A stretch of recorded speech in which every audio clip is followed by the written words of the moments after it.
I didn't plan to do a video today on the Tier 8 Premium Pan-Asian Destroyer Lucian, but I played this match last night, and I thought it was interesting enough to put on YouTube. It's going to be a pretty high damage game, and I wonder, in retrospect, after having watched it back a couple times, whether I could have made a different decision about midway through the game, or maybe one third of the way through. This might well be a little bit of a throw on my part, but then again, this is a team game. There are 8 other ships on my team, and I'm not in control of what they're doing. I'm only in control of what I'm doing. And to begin with, I'm heading toward the Alpha Cap. This is, of course, a full 9v9 game, but there are only 8 surface ships on each team. We have 2 CVs here. The enemy CV is never going to be a problem for us. It is the USS Enterprise, which is not the best CV when it comes to dealing with destroyers. It has AP bombs, and probably they're just going to overpen a DD and not do much damage.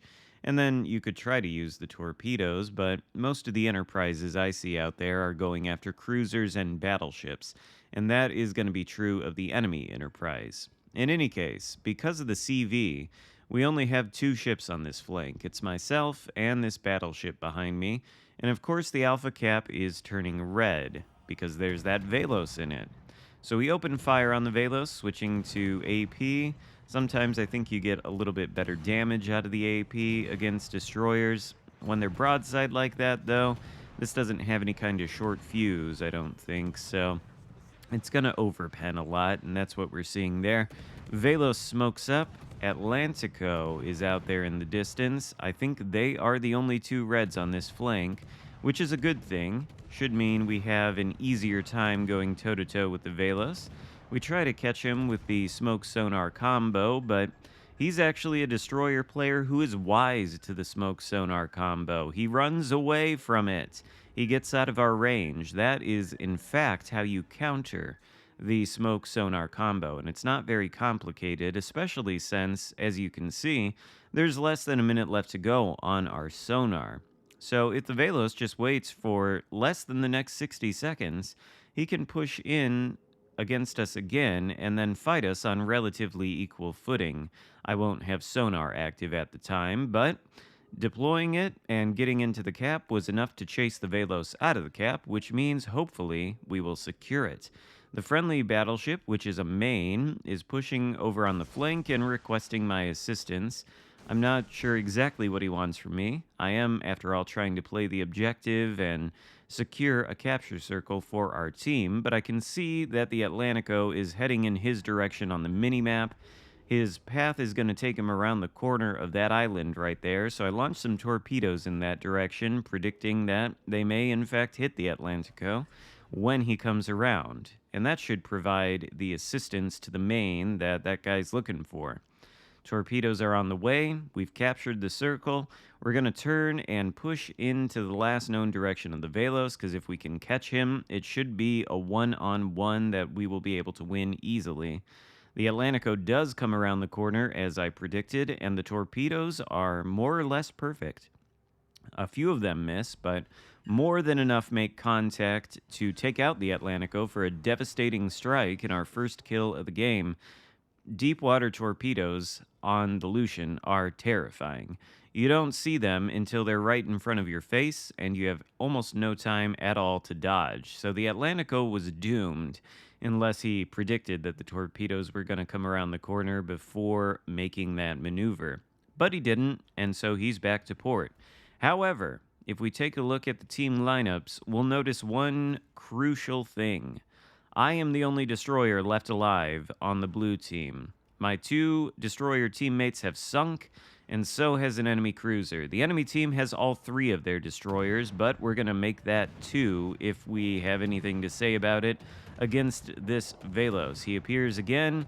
He's trying to get into a gunfight with us, but the Lucian is really no match for the Velos, or I guess the other way around. The Velos doesn't have terrible main battery gun power, but Lucian has better. We take the Velos nearly to no HP. He smokes up to try to escape. We don't have sonar active, but we can still push in. This island here is separating us from the rest of the enemy ships, so it's still a 1v1. Lucian appears, no HP, one salvo, he goes down for our second kill of the game. And here, I think, is the turning point in this match. Well, I was going to say we're relatively even on kills, but then we just lost another battleship. So the enemy team is ahead of us on kills. They've taken the Charlie cap. They're about to take the Bravo cap.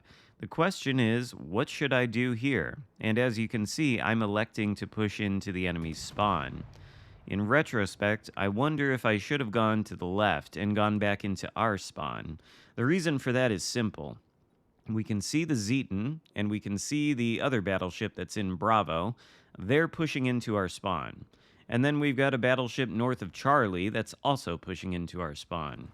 I think if you want to be effective in a situation like this, you probably want to go where the enemy team is pushing, get in front of them, launch torpedoes, hopefully hit them, potentially smoke up and farm them with the guns.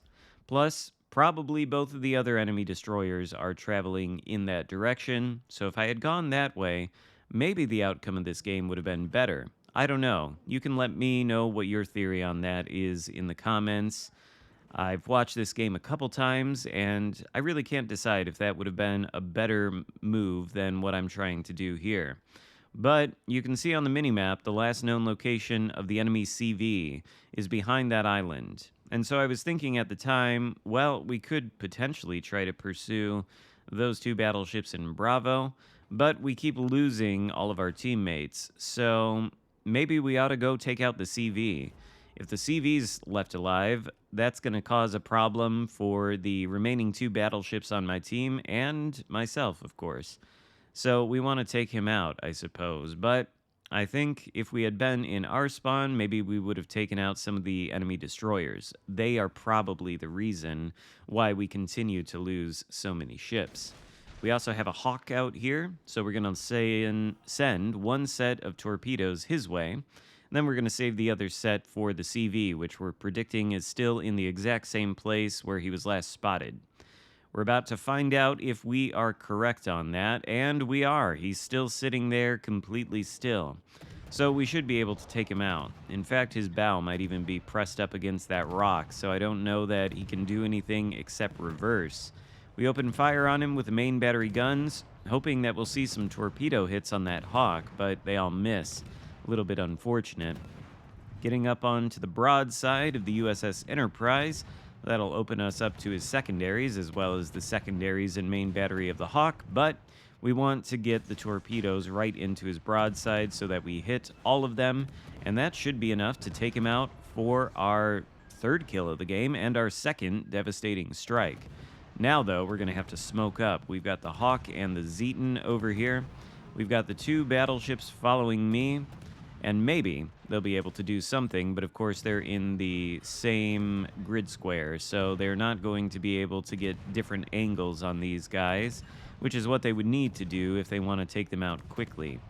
Maybe, if we can get the torpedoes back online, we'll be able to do something about this Hawk who blind fires us in the smoke, but there's Udachi, a little bit more of a crucial target, one of the remaining two enemy destroyers, and one without a lot of HP. We should be able to farm him down pretty quickly, was my thought there. And, of course, it is working. We are farming him down fairly fast.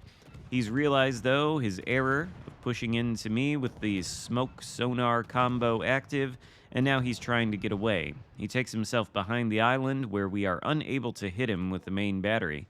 But he's still in our sonar range, so he's still basically perma-spotted. One of his teammates tries to counter me by deploying a radar, but I think I'm in a position where only the Hawk can potentially shoot at me, and he doesn't have enough time. The radar runs out. Udachi is still spotted against the rock there. I think potentially my battleship teammates have shots on him, and they do. The main that we helped with the Atlantico earlier takes out the Udachi, but we lose vision of the Hawk, so we're going to have to abandon this smoke screen because I'm assuming the Hawk is pushing into it. And yes, he is. He's actually in our detectability range, so we're going to have to launch these torpedoes very quickly and turn away. The Hawk is a pretty fast ship, I think. It's one of the British battle cruisers, so I'm not surprised he was able to catch us, but we use the textbook bait maneuver here. We launch the torpedoes, then we open fire in order to prompt the Hawk to turn to get all guns on target, which opens him up for the torpedoes and takes him out for our 4th kill of the game. We have the high caliber medal now, and that only leaves the Xarkun, 2 other enemy battleships, and another enemy destroyer left. This game is fairly close. The enemies are chasing our CV into the corner of the map. It's unfortunate that nobody's over there to support him. Another reason I think maybe I should have pushed back into our spawn rather than doing what I did. But we're here now. We're committed.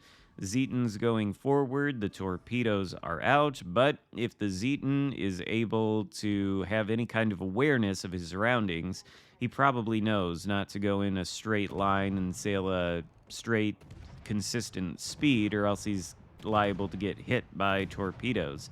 Plus, he's got sonar, so that first set of torpedoes comes nowhere near him. We decide at this point we might as well open up with the main battery, because I think this game is over. The enemy team is about to have all 3 caps. There's less than 4 minutes left to go. Even if we do manage to take out this Xarkun, the friendly CV is dead. He's spotted by the enemy battleship over there in the top left-hand corner of the map, so there's nothing we can do about it unless the CV miraculously sinks that battleship, which I don't think he will. And so even if we take out Xarkun, then that's still, what, 2 battleships and a destroyer left? We don't know where the destroyer is. We do know the other battleship is over near Alpha, and I think there's simply not enough time left for us to sink all the remaining ships. So this is going to be a loss one way or another. And the only question is, can we get a Xarkun as a consolation prize? We've still got Xarkun right in front of us, and he doesn't have a lot of HP. So, we're going to get out of the smoke screen, reacquire vision. That prompts the Xarkun to begin changing course. He's aware that we're spotting him and we're no longer in the smoke, and so that he knows torpedoes are an imminent threat. This guy clearly has some experience in this game. He is trying to make it difficult for me to torpedo him, so we launch one set. Our launches are sort of out of sync. We got to wait a little bit before the second set is available. I don't know why I'm switching to widespread here. We're going to launch a narrow spread or a standard spread, whatever you want to call it, hoping that Xarkun will accelerate into them. But the first set is at least looking somewhat good. We managed to tag him with 1, but it's not quite enough to take him out. So we try to dial in the main battery aim on the superstructure. We should be able to melt his remaining HP very quickly, but that's when the last enemy destroyer appears, and the Xarkun does get a good hit into us. I think he's also healing, which makes it somewhat difficult to finish off his last remaining hit points, and now we're down to 4,000 HP, so this one is going to be a loss, although the enemy CV, or the friendly CV rather, does take down one of the last remaining battleships, which is nice to see. And we're about a couple hundred HP from getting a Xarkun there on that Xarkun. Bit of a tragedy that we didn't.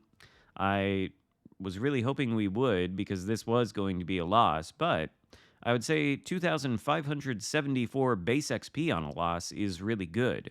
Lucian is a little cracked, but maybe this loss will not contribute to telling Wargaming that this thing could potentially need a nerf. After all, if it's super cracked, why didn't it win this game, right? No, I think that was down to my decision making. Maybe.